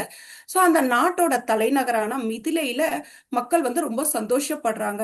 அவங்க எப்படி இவங்களை ரிசீவ் பண்றாங்க அப்படின்னா, பரிசு பொருட்களை கொடுத்து ரொம்ப சந்தோஷமா வரவேற்கிறாங்க. சூரியனை பார்த்தா அந்த தாமரை மலருக்கு எப்படி ஒரு பரம ஆனந்தம் இருக்குமோ அந்த மாதிரி அந்த மிதிலால வந்து எல்லாரும் சந்தோஷமா இவங்களை ரிசீவ் பண்றாங்க. இந்த முனிவர்கள் வந்து ஏன்னா இந்த முனிவர்களை வந்து ஒருபோதும் அவங்க எல்லாம் பார்த்ததே கிடையாது. கிருஷ்ணரோட கருணையால தான் வந்து அவங்களால எல்லாம் பார்க்க முடிஞ்சது அப்படின்றாங்க. சோ பகவானையும் முனிவர்களையும் பார்த்த உடனே அவங்க வந்து என்ன பண்றாங்க அப்படின்னா, அந்த அரசன் இருக்காரு இல்லையா பகுநாச்வன், அவரும் சரி அந்த பிராமணர் சுததேவரும் என்ன பண்றாங்க அப்படின்னா காலில் விழுந்து கூப்பிய வண்ணத்துல அவங்களோட வீட்டுக்கு வந்து இன்வைட் பண்றாங்க. அப்படி பண்ணும்போது என்ன பண்றாங்க அப்படின்னு சொன்னா, இப்போ ரெண்டு பேருமே டிவோட்டி, ஒருத்தர் வீட்டுக்கு முன்னாடி போனா இன்னொருத்தருக்கு அந்த ஒரு கொஞ்சம் மன கஷ்டம் இருக்கும் இல்லையா, ஆனா இருக்காது. பட் இருந்தாலும் அந்த சின்ன இது கூட இருக்கக்கூடாதுன்னு பகவான் என்ன பண்றாருன்னா தன்னை ரெண்டா எக்ஸ்பாண்ட் பண்ணிக்கிறாரு. எப்படி 16,108 மனைவிகளோட அரண்மனையில தன்னை 16,108 எக்ஸ்பாண்ட் பண்ணி போறாரு. அந்த மாதிரி எக்ஸ்பாண்ட் பண்ணிக்கிறாரு. இங்க 2ஆ எக்ஸ்பாண்ட் பண்ணிக்கிறாரு. பிராமணர் வீட்டுக்கும் போறாரு, அதே நிமிஷத்துல இங்க அரசர் வீட்டுக்கும் போறாரு. அதே மாதிரி இப்போ பிரம்ம விமோக லீலையில என்ன பண்றாங்க அப்படின்னா, அந்த பிரம்மா எல்லாத்தையும் கடத்திட்டு போனதுக்கு அப்புறம் அந்த கன்றுக்குட்டி பசுவா எப்படி பகவான் எக்ஸ்பாண்ட் ஆயிக்கிறாரோ அந்த மாதிரி இங்க அந்த முனிவர்கள் இப்ப எத்தனை முனிவர்கள் வந்தாங்களோ அத்தனை பேரா எக்ஸ்பாண்ட் ஆயிக்கிறாரு. எக்ஸ்பேண்ட் ஆயிட்டு என்ன அப்படின்னா இங்க வந்து பிராமணர் வீட்டுக்கும் இங்கேயும் 2 இடத்துக்கும் சமமா போறாங்க. இப்படி போகும்போது வந்து என்ன அப்படின்னா அந்த இவர் வந்து வரவேற்கிறாரு. யாரு? அந்த ராஜா, அந்த மன்னர் வந்து வரவேற்கிறாரு. அவர் என்ன பண்றாரு அப்படின்னா அவரோட இப்போ ஒரு ராஜானா எப்படி அவரோட தகுதிக்கு ஏத்த மாதிரி இவங்களை வந்து ஆசனம் எல்லாம் கொடுத்து உட்கார வச்சு அவங்களுக்கு வந்து சாப்பிட்றதுக்கு எல்லாம் கொடுக்குறாங்க. ஹரே கிருஷ்ணா, மியூட் போட்டுக்கிறீங்களா? அப்போ தன்னுடைய வீட்டுக்கு கிருஷ்ணரும் முனிவரும் அதனால அவங்க ரொம்ப சந்தோஷப்பட்டுடுறாங்க. ரொம்ப சந்தோஷப்பட்டு அவங்க என்ன பண்றாங்க அப்படின்னு சொன்னா ஏன்னா அந்த அரசனும் வந்து நல்ல பண்பு கொண்டவர், ஒரு புத்திமானா இருக்காரு. அதுக்கப்புறம் அவங்களுக்கு வந்து அன்பாலும் பக்தியாலும் வந்து அவர் வந்து பரவசம் அடைகிறாரு. அவங்களோட அந்த ரிஷிகள் முனிவர்கள் பகவானோட காலெல்லாம் கழுவி என்ன பண்றாங்கன்னா அந்த தண்ணியை வந்து மேல வந்து தெளிச்சுக்கிறாங்க. அந்த குடும்பத்தார் எல்லாருமே அவங்களுக்கெல்லாம் என்ன பண்றாங்கன்னா சந்தனம், தூபம், இந்த மாதிரி புதிய ட்ரெஸ்ஸு, அப்புறம் ஆபரணங்கள், பசுக்கள், காளைகள் இதெல்லாம் வந்து தானமா வந்து கொடுக்குறாங்க. அதுக்கப்புறம் எல்லாருக்கும் சாப்பாடு கொடுக்குறாங்க. எல்லாரும் திருப்தியா சாப்பிடுறாங்க. பின்னாடி என்ன பண்றாங்க அப்படின்னா பகவானுடைய பாதங்களை தன் மடியில எடுத்து வச்சுக்கிறாரு அந்த ராஜா. எடுத்து வச்சுக்கிட்டு அப்படியே காலை வருடிக்கிட்டு அப்படியே இனிய குரல்ல பகவான் கிட்ட பேசுறாரு. பகவானை குளோரிஃபை பண்ண போறாரு. இப்போ பகவானே எல்லா உயிர்வாளிகள்லயும் நீங்க பரமாத்மாவா வீற்று இருக்கீங்க, ஒவ்வொரு செயலுக்கும் வந்து நீங்க சாட்சியா இருக்கீங்க அப்படின்னு சொல்றாங்க. நாங்க எப்பவும் நித்திய சேவகனா இருந்து பிறளாம நிலைச்சு இருக்கணும். நம்ம அங்கேயும் பார்த்தோம் பிறளாம நிலைத்து இருக்கணும் பக்தியிலன்னு. சோ இங்கேயும் அதை சொல்லப்படுறாங்க. பிறளாம நிலைத்து இருக்கோம், எப்பவும் உங்களுடைய பாத கமலத்தையே நாங்க நினைச்சுக்கிட்டு இருக்கோம். நாங்க ஆனா நீங்க வந்து அப்படி இருக்கனாலதான் நீங்க வந்து எங்களுடைய வீட்டுக்கு வந்திருக்கீங்க அப்படின்னு சொல்லி அந்த ராஜா சொல்றாரு. உங்களை எப்பவும் உங்களுக்கு சேவை பண்ணணும். இப்போ பலராமர் வந்து உங்களுக்கு எப்பவும் சேவை பண்ணிக்கிட்டு இருக்காரு. ஸ்ரீதேவியும் வந்து உங்களுக்கு எப்பவும் சேவை பண்ணிட்டு இருக்காங்க. ஆனா பக்தர்கள் வந்து அதை விட வந்து உங்க மேல பிரியமானவங்க அப்படின்னு சொல்றாங்க. உங்களுடைய முதல் மகன் வந்து பிரம்மா. பிரம்மா இப்போ உங்களுக்கு பிரம்மா மேல உள்ள பாசத்தை விட நீங்க பக்தர்கள் மேல ரொம்ப அளவுக்கு அதிகமா பாசத்தை வச்சிருக்கீங்க. அதனாலதான் வந்து எங்களோட வீட்டுக்கு வந்திருக்கீங்க அப்படின்னு சொல்றாரு. சோ நீங்க பக்தர்கள்கிட்ட இவ்வளவு பிரியமா இருக்கீங்க. ஆனா ஏன் வந்து நிறைய பேர் வந்து நாத்திகர்களா அப்புறம் அசுரர்களா இருக்காங்க, அப்படி ஏன் இருக்காங்கன்னு கற்பனை கூட செஞ்சுக்க பார்க்க முடியல அப்படின்னு பகவான் வந்து அந்த இவர் வந்து ராஜா வந்து சொல்றாரு. அவங்க ஏன் உங்களை வந்து இப்படி மறக்கிறாங்க, இப்படி உங்களுக்கு பக்தி தொண்டு செய்யறதுக்கு ஏன் மறக்கிறாங்க அப்படின்றது தெரியல அப்படின்னு ராஜா சொல்றாரு. சோ அந்த களப்பற்ற பக்தி செய்யறவங்களுக்கு உங்களையே வந்து நீங்க தந்துடுறீங்க. ஃபார் எக்ஸாம்பிள் இப்போ அர்ஜுனனுக்கு பகவான் எவ்வளவு பெரியவர், ஆனா தன்னை சாரதியாக்கிக்கிறாரு. வசுதேவருக்கு என்ன பண்றாரு, தன்னோட ஸ்லிப்பரை வந்து வசுதேவரோட ஸ்லிப்பரை தலையில வச்சு தூக்கிட்டு வர்றாரு. சோ எவ்வளவு அவரை இறங்கி வர்றாரு. சோ நீங்க எப்படிப்பட்டவங்க அப்படின்னு குளோரிஃபை பண்றாங்க. உங்களுடைய கருணை, நீங்க வந்து கருணையோட கடல், அன்போட சாகரம் அப்படின்னு எல்லாம் சொல்றாங்க. இந்த ஷியாம சுந்தர ரூபம் வந்து எல்லாரையும் நீங்க வசீகரிச்சிடுறீங்க அப்படின்னு சொல்றாரு. எப்படி பக்தி தொண்டு ஆட்டணும் அப்படின்னு மக்களுக்கு சொல்லி தர்றதுக்காகவே வந்து நீங்க வந்து நரநாராயணரா ரிஷியா வந்து நீங்க அனுப்பியிருக்கீங்க. அவர் வந்து பத்ரி நாராயணத்துல வந்து கடும் தவம் எல்லாம் செய்யறாங்க அப்படின்னு சொல்றாங்க. உங்களுடைய பாத கமலத்துல வணக்கங்களை நான் சமர்ப்பிக்கிறேன் அப்படின்னு சொல்றாரு. சில நாட்கள் மட்டும் கொஞ்சம் இங்க தங்கி கொஞ்சம் இருங்க அப்படின்னு ரெக்வஸ்ட் பண்ணி பிரார்த்திக்கிறாங்க.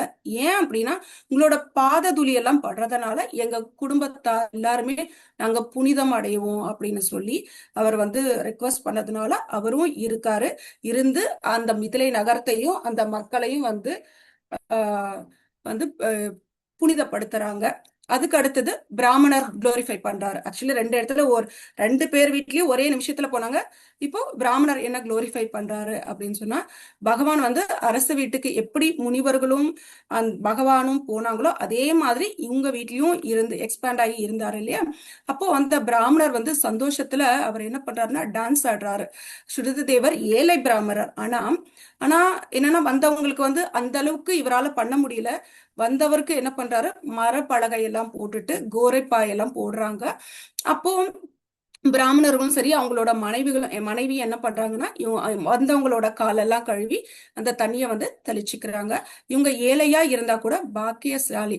ஏன்னா கிருஷ்ணரும் முனிவர்களும் வந்து அந்த பரமானந்தத்தை வந்து இவர் என்ன பண்றாரு, தன்னையே மறந்ததுனாலதான் அவர் டான்ஸ் ஆடிக்கிட்டு இருக்காரு. சோ அப்படிப்பட்ட இந்த பிராமணர் இவங்களோட வசதிக்கு தகுந்த மாதிரி இவங்க என்ன கிஃப்டா கொடுக்குறாங்க அப்படின்னா பழம், துளசி, தாமரை இந்த மாதிரி கொடுக்குறாங்க. அன்போடு பக்தியோடு கொடுக்குறாங்க. நம்ம 9.26 கூட படிச்சிருக்கோம். பத்திரம் புஷ்பம் ஃபலம் தூயம் யோமே பக்தியா பிரயச்சதி ததகம் பக்தியா உபகிருத்தம் அஷ்னாமி பிரயத்தாத்மனக அப்படின்னு சொல்லி படிச்சிருக்கோம்.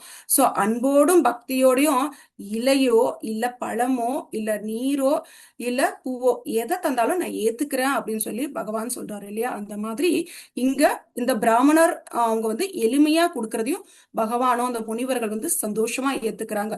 இவங்க வந்து ஒரு எளிமையான ஒரு சாப்பாடு பருப்பு அந்த மாதிரி கொடுக்குறாங்க. ஆனா அன்போடும் பக்தியோடும் கொடுக்குறாங்க. அவங்க எல்லாரும் சாப்பிட்டுட்டு ரொம்ப சந்தோஷம்.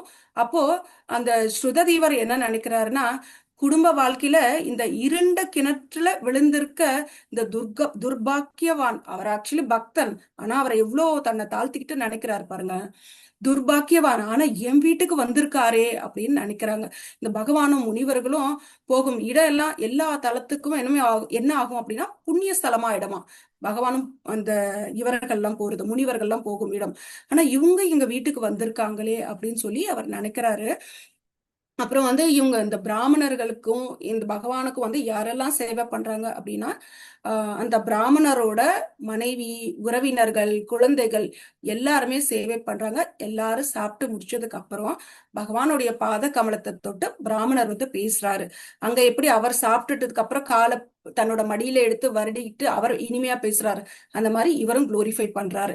என்ன பேசுறாருன்னா, பகவானே நீங்க புருஷோத்தமரான முழுமுதற் கடவுள், ஜட படைப்புக்கெல்லாம் நீங்க அப்பாற்பட்டவங்க, நீங்க பரமாத்மாவா எல்லா உயிர்வாளிகளுக்குள்ளேயும் நீங்க இருக்கீங்க. ஆத்மா வந்து தூங்கும் போது, இப்ப நம்ம தூங்குறப்போ நமக்கு கனவு வரும். ஒரு இடத்துல வந்து நம்ம என்னவா இருப்போம், ஒரு ராஜாவா இருப்போம். இன்னொரு இடத்துல என்னவா இருப்போம், ஏதாவது ஒரு அடுத்த நிமிஷம் ஏதாவது கொல்லப்படுவோம், இல்ல எதுவுமே தெரியாத இடமா பார்த்து இருப்போம். சோ இந்த மாதிரி கனவு வருது இல்லையா. அந்த மாதிரி பகவான் வந்து இந்த பௌதிக உலகத்தை அந்த நிமிஷம் மாதிரி படிச்சுட்டு போறீங்க. எதுக்காக அப்படின்னு சொன்னா எங்க மேல எல்லாம் கருணை காமிக்கிறதுக்காக அப்படின்னு சொல்லி சொல்றாங்க. அந்த நீங்க ஆரம்பத்தில இருந்தே பரமாத்மாவா எல்லாருக்குள்ளயும் இருக்கீங்க. ஏன்னா ஆனா நம்மளால வந்து ரெகக்னைஸ் பண்ண முடியல. இப்ப குழந்தையா இருக்கும்போது ஆக்சுவலி இப்போ நமக்கு புரியுது பகவான் பரமாத்மாவா எல்லாருக்குள்ளயும் இருக்காரு அப்படின்னு. ஆனா கிருஷ்ண பக்தி வர்றதுக்கு முன்னாடி நமக்கு யாருக்கும் தெரியாது பகவான் நம்ம கிட்ட இருக்கிறத. சோ அதனால நீங்க எல்லாருக்குள்ளயும் ஆரம்பத்தில இருந்தே இருக்கீங்க, அதை வந்து எங்களால உணர முடியறது இல்லை அப்படின்னு சொல்லி சொல்றாரு. ஆனா இது எப்படின்னா, ஒருத்தனுக்கு இப்ப நமக்கெல்லாம் எப்படி யாராவது ஒரு பக்தரோட கருணையால நமக்கு பக்தி வந்தது இல்லையா, அந்த மாதிரி இவர் சொல்றாரு, பக்தனோட கருணையோட சங்கத்தால வந்து உங்களோட லீலைகள் கேட்கறதுக்கான ஒரு வாய்ப்பு கிடைக்கிறது. அப்ப கேட்கும் போது கேட்டுட்டு சேவை பண்ணும்போது இந்த ஜட மாசத்துல இருந்து கொஞ்சம் கொஞ்சமா வந்து விடுபடுறாங்க.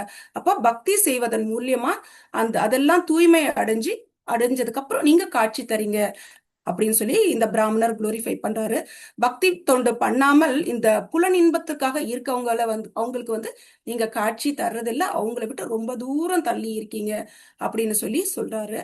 சோ அந்த எப்படின்னா புனித நாமத்தை இடைவிடாம ஜபிக்கிறது, அப்புறம் வந்து அப்போ வந்து இருதயம் வந்து பரிசுத்தமாயிருது. அப்போ நீங்க எப்பவும் வந்து கூடவே இருக்கீங்க அப்படின்ற ஒரு உணர்வு வந்து நமக்கு வருது. ஏன்னா கிருஷ்ண உணர்வுல வந்து நம்ம நாமத்தை ஜபிக்கும் போது இந்த கிளாஸஸ் எல்லாம் அட்டென்ட் பண்றோம், அப்பதான் வந்து இதெல்லாம் நமக்கு தெரியுது இல்லையா. சோ அந்த மாதிரி சோ பக்தன் அல்லாதவன் வந்து எப்படி உணர்றான் அப்படின்னு சொன்னா, இறுதி மரணமா காலனா வந்து உணர்றான். ஆனா பக்தன் வந்து எப்படி உணர்றான் அப்படின்னா, எல்லா நிமிஷமும் பகவான் கூட இருக்காரு அப்படின்றத உணர்றாங்க. அதுக்கு எக்ஸாம்பிள் என்ன அப்படின்னா, ஒரு பூனை இருக்கு, அது பூனைக்குட்டியை தூக்கிட்டு போகும்போது அந்த பூனைக்குட்டி எவ்வளவு கம்ஃபர்டபுளா இருக்கும், தன்னோட அம்மா தூக்கிட்டு போறாங்க, அது எதை பத்தியுமே கவலைப்படாது. ஸோ அது மாதிரி தான் ஒரு பக்தனோட நிலைமை. ஆனா அதே பூனை வந்து எலியை தூக்கிட்டு போகும்போது அந்த எலிக்கு எப்படி அந்த மனநிலை இருக்கும், எந்த நிமிஷத்துல இது சாப்பிட போகுது அப்படின்ற அந்த பயம் பயம் இருக்கும் இல்லையா, அதுதான் வந்து அந்த பக்தன் அல்லாதவனோட நிலைமை அப்படின்றத நம்ம புரிஞ்சுக்கிறோம். இப்படி குளோரிஃபை பண்றாரு, பண்ணிட்டு என்னோட பணிவான வணக்கங்களை நான் சமர்ப்பிக்கிறேன் அப்படின்னு சொல்லி சொல்றாங்க. பகவானுக்கு எப்பவும் பக்தர்கள் மீது அன்பு இருக்கு. பிராமணர்களுக்கு பக்தி சேவை வந்து சந்தோஷம், இந்த பிராமணனோட பக்தி சேவை வந்து பகவானுக்கு வந்து சந்தோஷத்தை கொடுத்தது.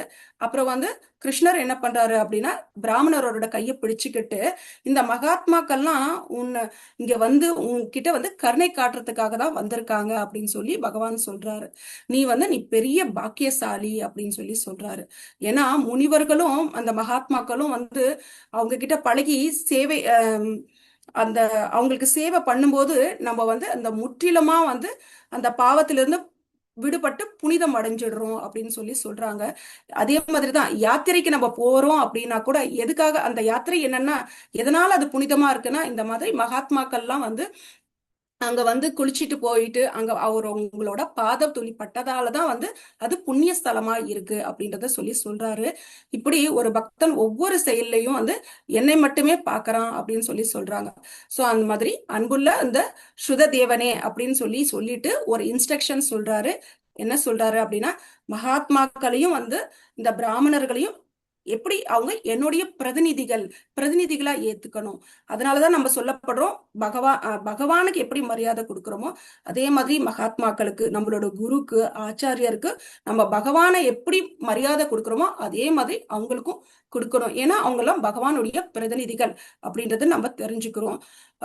அதுக்கப்புறம் இப்போ அவர் என்ன இன்னொரு விஷயமும் சொல்றாரு, இதுல என்ன இன்சிஸ்ட் பண்றாரு அப்படின்னா, இவங்களெல்லாம் தவிர்த்து இப்போ ஒரு டைரக்டா நீ எனக்கு வந்து சேவை பண்ணா கூட நான் அதை அக்செப்ட் பண்ண மாட்டேன். ஆனா எனக்கு சேவை பண்ணக்கூடிய ஒரு பக்தனுக்கு நீ சேவை பண்ணனா நான் அதை அக்செப்ட் பண்ணிப்பேன் அப்படின்னு சொல்லி சொல்றாரு. நம்ம இதுல கூட நம்ம பார்த்தோம், அந்த பானிகட்டி ஃபெஸ்டிவல்ல கூட நம்ம பார்த்தோம், ரகுநாத தாச கோஸ்வாமி என்ன பண்றாரு, பல வாட்டி சைத்தன்ய மகாபிரபு போய் பாக்குறாரு. ஆனாலும் வந்து அவர் அக்செப்ட் பண்ணல. ஏன்னா த்ரூ குரு வழியா வராததுனால. அதுக்கப்புறம் நித்யானந்த பிரபுவை பார்த்து அவர் வழியா வரும்போதுதான் வந்து அவர் வந்து அக்செப்ட் பண்ணிக்கிறாரு அப்படின்றத நம்ம பார்த்திருக்கோம். ஸோ இந்த மாதிரி பகவானுடைய இன்ஸ்ட்ரக்ஷன் படி இந்த முனிவர்களுக்கும் பகவானுக்கும் இணையான முக்கியத்துவம் கொடுக்கணும் அப்படின்ற ஒரு விஷயத்த அந்த மிதிலை மன்னருக்கும் பிராமணருக்கும் வந்து சொல்றாங்க. அதே மாதிரி இவங்களும் அந்த மாதிரி செய்யறாங்க. அவங்க வந்து என்ன பண்றாங்கன்னா, இந்த இன்ஸ்ட்ரக்ஷன் கேட்டு ஆன்மீக உலகத்துக்கு வந்து அவங்க போறாங்க. கிருஷ்ணர் என்ன பண்றாரு அப்படின்னு சொன்னா, திரும்பி வந்து எதுக்கு துவாரகாக்கு வந்து ரிட்டர்ன் ஆகிறாரு. நம்ம இதுல இருந்து நம்ம என்ன தெரிஞ்சுக்கலாம் அப்படின்னு சொன்னா, இங்க வந்து பகவான் அந்த அரசன் யாரு, பகுநாச்வானையும் சரி அந்த பிராமணர் ஸ்ருததேவரையும் சரி சமமா பாக்குறாரு. ஏன்னா தூய பக்தர்கள் அப்படின்ற காரணத்தால எந்த வேறுபாடுமே பார்க்கல. அவரோட வசதிக்கு தகுந்த மாதிரி அவங்க வந்து வந்தவங்களுக்கு உபச்சாரம் பண்ணாங்க. இவங்க ஏழையா இருந்தாலும் அவங்க வசதிக்கு ஏத்த மாதிரி அவங்க வந்து உபச்சாரம் பண்ணாங்க. பகவான் இதுல எந்த ஒரு வித்தியாசத்தையும் பார்க்கல. சோ அதனால நம்ம யார் எந்த நிலையில இருக்கோமோ அந்த நிலையில இருந்து பகவானுக்கு சேவை பண்ணோம் அப்படின்னா பகவானை வந்து அதை அக்செப்ட் பண்ணிப்பாரு, எந்த ஒரு வித்தியாசத்தை பார்க்க மாட்டாரு அப்படின்றத நம்ம தெரிஞ்சுக்கிறோம். அதே மாதிரி பக்தர்களுக்காக பகவான் தன்னையே கொடுத்துடுறாரு அப்படின்றத நம்ம தெரிஞ்சுக்கிறோம். அதுக்கப்புறம் என்ன விஷயம் தெரிஞ்சுக்கிறோம் அப்படின்னா, முனிவர்களுக்கும் அந்த ஆச்சாரியர்களுக்கும் குருக்கும் தனக்கு எப்படி மரியாதை, பகவானுக்கு எப்படி மரியாதை கொடுக்கிறோமோ அந்த மாதிரி நம்ம மரியாதை கொடுக்கணும் அப்படின்றத பகவான் இன்ஸ்ட்ரக்ஷன் மூலமா சொல்லியிருக்காரு அப்படின்றத தெரிஞ்சுக்கிறோம். அதே மாதிரி பகவானுக்கு சேவை பண்றதை விட பகவானுடைய பக்தர்களுக்கு சேவை பண்றது பகவானுக்கு ரொம்ப ரொம்ப பிடிக்கும் அப்படின்ற விஷயத்த நம்ம இதுல இருந்து நம்ம தெரிஞ்சுக்கலாம். ஹரே கிருஷ்ணா, ஹரி ஓம் தத்சத். ஏதாவது சந்தேகம் இருந்தா சொல்லுங்க, சொல்றேன். இல்லைன்னா பிரபு சொல்லட்டும். மாதாஜி, அந்த சதுர்மாசம் என்னென்ன மாசம்மா? இப்ப ஜூலைல இருந்து அக்டோபர் வரைக்கும் 4 மாசம் பிரபு. ஒரு மாசம் ஒரு விஷயம் சாப்பிட மாட்டாங்க. கீரை, அதுக்கப்புறம் வந்து பால் ஒரு மாசம், அதுக்கப்புறம் தயிர் ஒரு மாசம், அதுக்கப்புறம் வந்து உளுந்து ஒரு மாசம். இந்த மாதிரி விரதம் ஃபாலோ பண்ணுவாங்க பிரபு. சந்தோஷம் சந்தோஷம். ஹரே கிருஷ்ணா மாதாஜி. Yes madam. நீங்க சொன்னீங்கல்ல பிரம்மா வந்து டைரக்டா சேவை பண்றாரு அப்படின்னு சொல்லிட்டு, அது மட்டும் கொஞ்சம் எனக்கு புரியல மாதாஜி. எஸ் மாதாஜி. இப்போ பிரம்மா பகவானுக்கு தானே சேவை பண்றாரு. ஏன்னா பிரம்மா பகவான் கொடுத்த இன்ஸ்ட்ரக்ஷன் தானே அவர் சேவை பண்றாரு. இப்ப ஒவ்வொரு உயிர்வாளிய படைக்கிறாரு. அது யார் பண்றது? பிரம்மா தானே படைக்கிறாரு. பகவான் ஆல்ரெடி எல்லாம் படைச்சு அந்த எலிமெண்ட்ஸ் எல்லாம் கொடுத்துடுறாங்க. அதை வச்சு பண்றது யாரு? பிரம்மா தானே பண்றாரு. அதை தான் பகவானுக்கு சேவை பண்றாரு. டைரக்டா சேவை பண்றாரு. பண்ணி அப்போ இந்திரனும் பகவான் கொடுத்த டியூட்டியை தானே செய்யறாங்க. அப்போ பிரம்மா மட்டும் முக்தி அடைகிறாரு அப்படின்ற இல்ல மாதிரி இல்ல சொன்னீங்க. அங்க சொல்லப்பட்டது என்னன்னா இந்திரனும் சரி அவரோட டியூட்டியை பக்காவா பண்ணும்போது அது ப்ரமோஷன் கிடைக்குது. சரியா பண்ணல அப்படின்னு சொல்லும் போது என்ன ஆகுதுன்னா ப்ரமோஷன் யாரும் இப்போ ஒரு ஆபீஸ்ல வேலை பண்றோம், நல்லா பண்ணோம்னா நமக்கு ப்ரமோஷன் கிடைக்கும், பண்ணலன்னா கிடைக்காது இல்லையா? சோ அதுக்காக நான் ஒரு கம்பாரிசனுக்காக சொன்னேன். பட் எங்க இருந்தாலும் அது பிரம்மலோகம் இருந்தாலும் சரி, சொர்க்கலோகம் இருந்தாலும், இந்திரனா இருந்தாலும் சரி, பிரம்மாவா இருந்தாலும் சரி, பகவானுடைய இன்ஸ்ட்ரக்ஷன் படி செய்யும் போது அவங்களுக்கு முக்தி கிடைக்குது.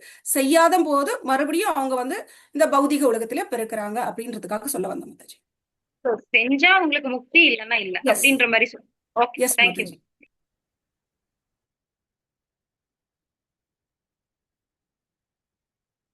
ஹரே கிருஷ்ணா. பிரபுஜிஸ் மாதாஜிஸ் எதுவும் டவுட் இல்ல அப்படின்னா ரீகேப்புக்கு போயிடலாம்.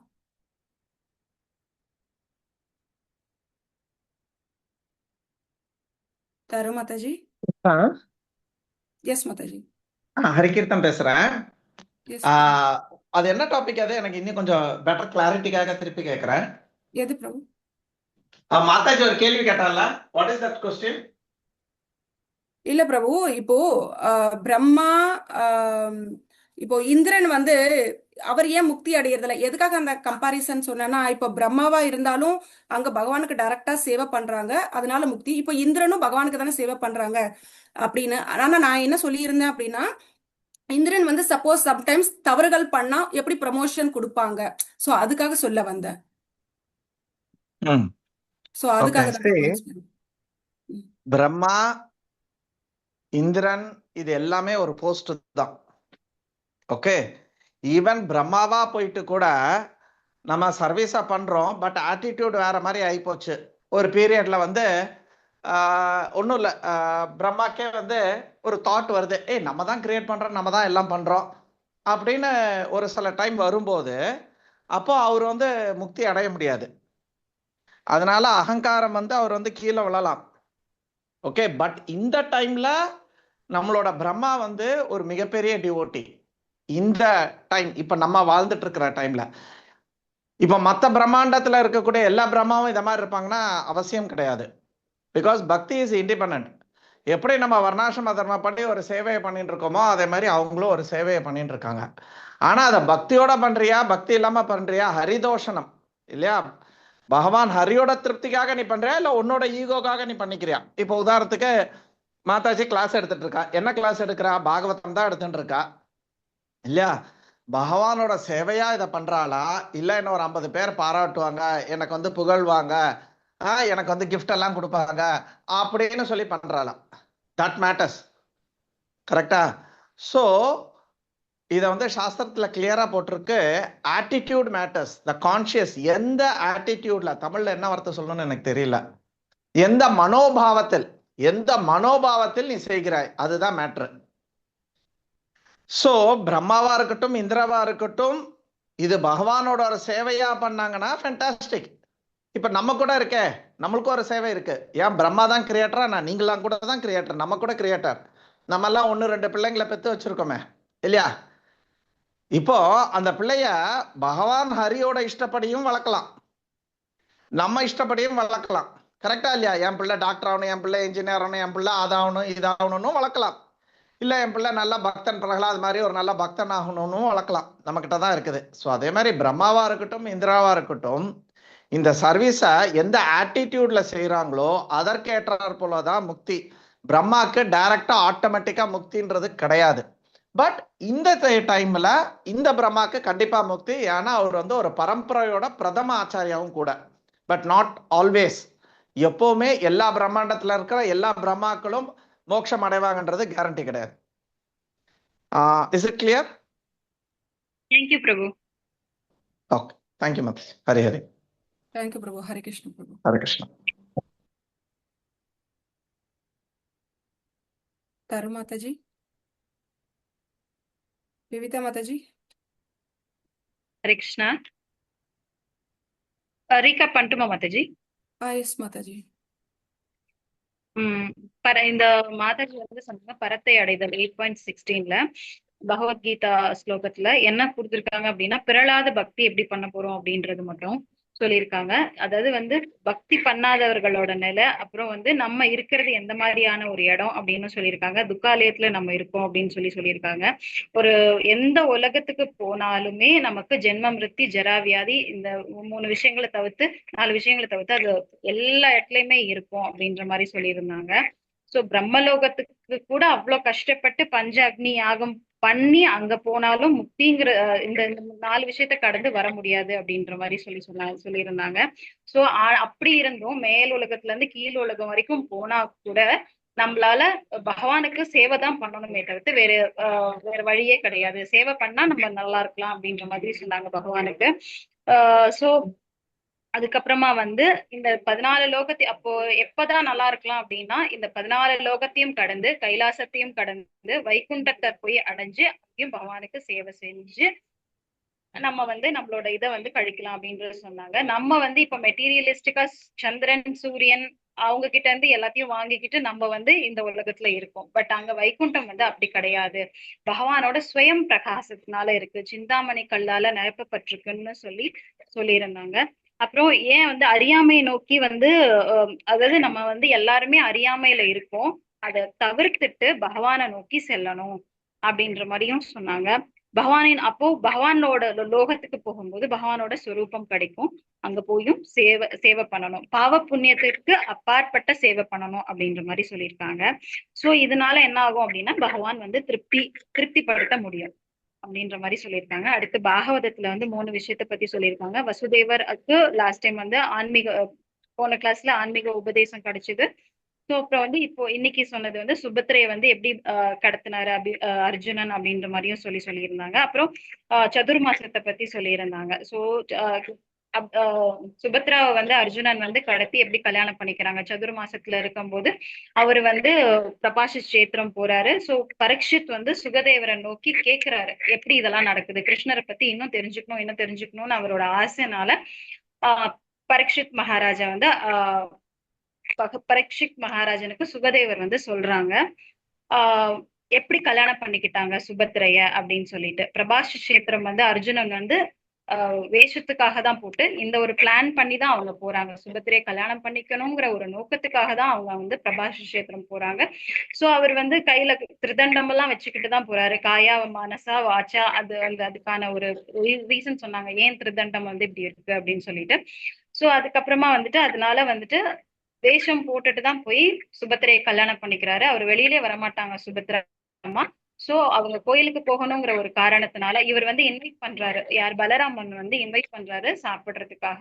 சோ அப்போ அவங்க அழக பார்த்து ரொம்ப மெய் மறந்து அர்ஜுனன் வந்து ரொம்ப அவங்களோட நினைப்பிலே இருக்கிறாங்க. சோ இவங்களுக்கும் அதே மாதிரியான ஒரு இது இருக்கு. அப்படிங்கும் போது இவரை வந்து நம்ம கல்யாணம் பண்ணிக்கலாங்கும் போது நினைக்கும் போது கடத்தலாம் அப்படிங்கிற மாதிரி ஒரு பிளான்ல சுபத்ரா அம்மா கோயிலுக்காக தான் வராங்க. பட் அர்ஜுனர் வந்து அந்த தேர்ல எடுத்துக்கிட்டு சண்டை போட்டு அவங்கள வந்து மீட்டுட்டு போறாங்க. அதுக்கப்புறமா வந்து ஒரு நிமிஷம், பலராமுக்கு ரொம்ப கோவம் வந்துருது இதனால. அப்ப கிருஷ்ணர் வந்து அர்ஜுனனுக்காக தன்னோட பக்தனுக்காக அவரோட காலில் விழுந்து சமாதானம் பண்ணி என்னன்னு எக்ஸ்பிளைன் பண்றாரு. அதுக்கப்புறமா இன்னொன்னு சொன்னாங்க. சோ அரசன் பிளஸ் ஒரு ஞானி ரெண்டு பேரும் பக்தனா இருக்கும்போது 2 பேரையும் பகவான் வந்து எப்படி சரிசமமா பாக்குறாங்க அப்படின்னு சொல்லிட்டு, அரசன் அவருக்குரிய தோனியில அவருக்குரிய பாணியில எல்லாமே கொடுத்தாரு, ஆசனம் எல்லாமே கொடுத்தாரு. சோ இதுல வந்து வர்ணனையும் பண்றாங்க. சோ பகவான் வந்து இவங்க 2 பேரையும் திருப்திப்படுத்துறதுக்காக வரும்போது எவ்வளவு அழகா இருந்தது, அந்த நகரம் ஊரு எல்லாமே எவ்வளவு அழகா இருந்தது, மக்கள் எல்லாம் எப்படி என்ஜாய் பண்ணாங்க பகவானை பார்த்து. அதாவது வந்து முனிவர்களுக்கு நடுவுல ஒரு பகவான் வந்து எப்படி ஒரு சூரிய பிரகாசமா அவ்வளோ அழகா இருந்தாரு அப்படின்ற ஒரு வர்ணனை கொடுத்திருந்தாங்க. மக்கள் எல்லாம் வந்து அவரை பார்த்தானே நம்மளோட கண்களாலே அவங்க வந்து அமிர்தம் சாப்பிடுற மாதிரி இருந்தது, அவங்க ஒரு என்ஜாய்மெண்ட் அவங்களோடது அப்படின்ற மாதிரி சொன்னாங்க. சோ இவ்வளத்தையும் கடந்து இவங்க இங்க வராங்க. இத்தனை முனிவர்களை எதுக்கு அவரை கூட்டிட்டு வராரு அப்படின்னா அவங்களுக்காக கருணை காமிக்க, காமிக்கிறதுக்காக. யாருக்கு? அரசனுக்கும் அந்த முனிவருக்கும் அந்த பிராமணர் கிரகஸ்த பிராமணருக்கும் ஒரு ஒரு கருணை காமிக்கிறதுக்காக பகவான் வந்து இவ்வளவு பேரையும் கூட்டிட்டு வராங்க. சோ இவங்களும் ஒரு ஹாப்பியா அரசனால அவரோட தகுதிக்கு என்ன எவ்வளவு பெருசா பண்ண முடியுமோ அவ்வளவு பண்ணியிருக்காரு. சோ அப்புறமா அதுக்கப்புறம் அவரை குளோரிஃபை பண்றாரு. அவருக்கு எல்லாமே கொடுத்ததுக்கு அப்புறம் ஆசனம் இது பிரசாதம் எல்லாமே கொடுத்ததுக்கு அப்புறம் அவரோட காலம் அடியில தூக்கி வச்சுட்டு அவரை பிடிச்சு விட்டுட்டு அவரை குளோரிஃபையும் பண்ணிட்டு இந்த மாதிரி நிறைய விஷயங்கள் பேசுறாங்க. சோ அதுக்கப்புறம் குளோரிபிகேஷனும் பண்றாரு. அதே மாதிரி பிராமணர் வீட்டுக்கு போகும்போதும் அவரால முடிஞ்சது என்னமோ அதெல்லாமே பண்றாரு. அவரோட மனைவி, மக்கள், சொந்த பந்தம் எல்லாருமே பண்றாங்க. அவரால என்ன முடியுமோ சின்ன ஒரு பலகை போட்டு அவங்க என்ன ஃபுட் பழம் எல்லாம் கொடுக்கணுமோ அந்த மாதிரி கொடுக்குறாங்க. சோ டிஃபரன்ஸ் இல்லாம பகவான் வந்து சேவை எல்லாருக்குமே கருணை காமிக்கிறாரு அப்படிங்கறத இந்த கதை மூலமா நம்ம தெரிஞ்சுக்கிட்டோம். அதுக்கப்புறமா என்னை எப்படி வந்து அதாவது பக்தி தொண்டு செய்யாமல் இருக்கிறான் ஏன், அதாவது அந்த அரசன் வந்து கேக்குறாரு ஏன் பக்தி இவ்வளோ தெரியுது ஆனா மக்கள் ஏன் பண்ண மாட்டேங்கிறாங்க. மாதாஜி அதுக்கு வந்து நீங்க அந்த இடத்த அப்படி விட்டுட்டீங்களா இல்ல நீங்க எழுதலையான்னு எனக்கு தெரியல, அதை மட்டும் சொல்லுங்க மாதாஜி. இல்ல மாதாஜி, இப்போ நிறைய பேர் வந்து அந்த புலன் இன்பத்துல ஈடுபட்டுக்கிட்டு பட் ஏன் இதை ஏன்னா அவ்வளோ கருணை காமிக்கிறீங்க ஆனா உங்களை ஏன் புரிஞ்சுக்கல அப்படின்றது எங்களால கற்பனை கூட பண்ணி பார்க்க முடியல அப்படின்னு சொல்றாரு. ஓகே, அது ஏன் செய்ய மாட்டேங்கிறாங்கன்னு எனக்கு தெரியல. ஏன்னா ஒவ்வொருத்தருக்கும் இவ்வளவு கருணை காமிக்கிறீங்க ஆனா ஏன் புரிஞ்சுக்க மாட்டேங்கிறாங்க அப்படின்றது தெரியல எனக்கு அப்படின்ற மாதிரி சொன்னாங்க. அப்போ கடைசியா இதுல வந்து பகவானுக்கு வந்து நமக்கு எடுத்துக்கிற இன்ஸ்ட்ரக்ஷன்ஸ் என்ன அப்படின்னா மகாத்மா, பிராமணர் இவங்க 3 பேரும் வந்து என்னோட ஸ்வரூபம் தான். எனக்கு எவ்வளவு தூரம் வந்து என்னை எப்படி குளோரிஃபை பண்றீங்களோ அந்த அளவுக்கு அவங்களுக்கும் சமமான ஒரு மரியாதை கொடுக்கணும் அப்படின்ற மாதிரி சொல்லியிருந்தாங்க. எனக்கு அடுத்தது எனக்கு சேவை பண்றதை விட என்னோட அடியார்களுக்கு நீங்க சேவை பண்ணும்போது எனக்கு இன்னும் ரொம்ப சந்தோஷமா இருக்கும் அப்படின்னு சொல்லிட்டு சொன்னாங்க. அதுக்கப்புறமா வந்துட்டு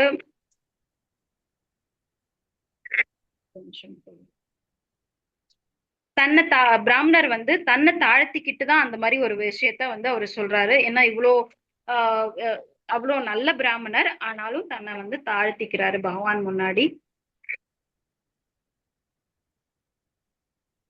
ஓகே மாதாஜி, பகவான் வந்து துவாரகைக்கு ரிட்டர்ன் ஆகும்போது ரிட்டர்ன் ஆகுறாரு. அதுக்கப்புறமா அப்புறம் எல்லாரையும் வந்து சமமா அவரு யார் பக்தி பண்ணாலும் சமமா தான் பாக்குறாரு. அதனால நம்மளோட நிலைமையில இருந்து என்னால ஒரு பழம் கொடுக்க முடியும்னா அதை கொடுக்கலாம், இன்னொருத்தருக்கு பொன் கொடுக்க முடியும்னா அதை கொடுக்கலாம். சோ 2 பேரையும் பகவான் ஈக்குவலா தான் பாக்குறாருன்றத மாதாஜி வந்து இதுல சொல்லியிருந்தாங்க. ஹரே கிருஷ்ணா மாதாஜி.